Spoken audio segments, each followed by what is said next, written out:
everybody, and welcome to our walk through the book of John. Day 10, John 10, and you made it to the end of the second week.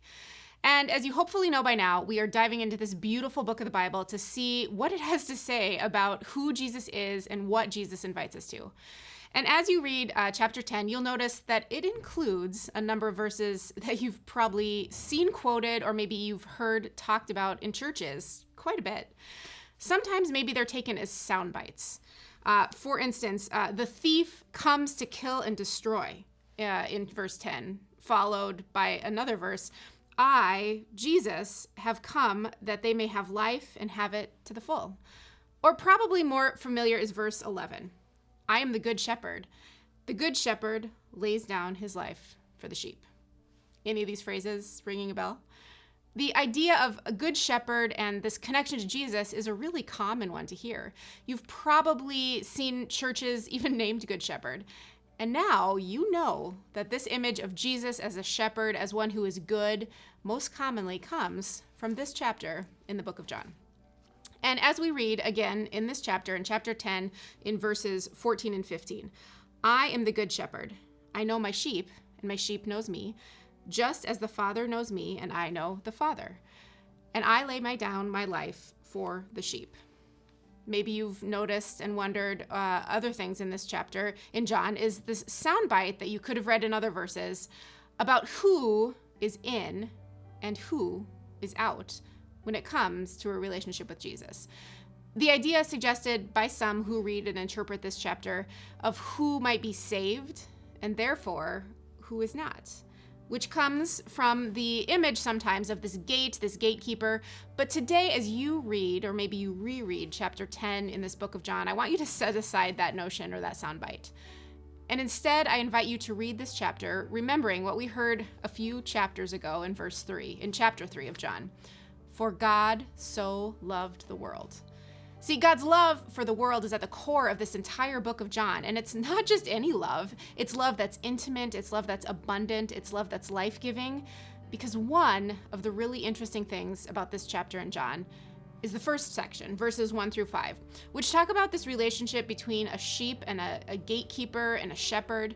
And I think that these verses have something really powerful to teach us in our own roles as disciples, as followers of Jesus.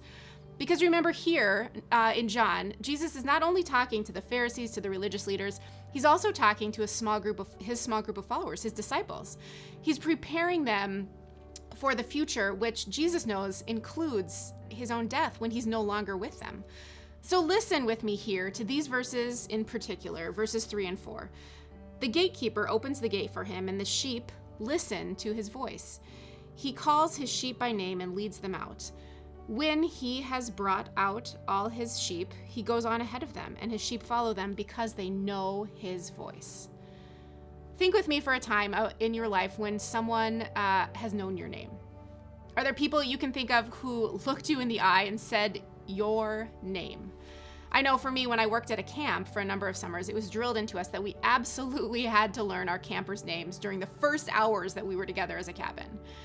Or maybe if you're a teacher, you know the importance of learning the names of all of your students. It sets the tone for your classroom. When we are named, it leaves an impression. And now I want you to wonder, how is it that you recognize a voice? If you're a parent, I bet you can think of a time you heard, "Mom!" yelled from another room, and you knew it was the voice of your child, even if they were with other kids. You can even recognize the cry of your own baby without seeing him or her. And there's intimacy in this type of relationship, of first having someone call you by name, and second of being able to recognize that familiar voice. And it's this intimacy that I want to suggest is so important to John's message in this chapter. Not only as they point to the way that Jesus abundantly loves the world, but in the way that Jesus moves us to know the names of other people in our own circles, to really think about the way that God's voice speaks to us, and to wonder how we recognize that voice. To think about ourselves as disciples following Jesus, but also as we invite others into that abundant life.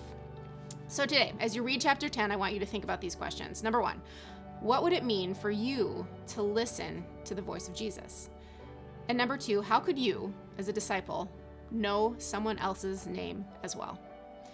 Thanks so much for tuning in to our Gospel of John study. We can't wait for you to dive in to chapter 11.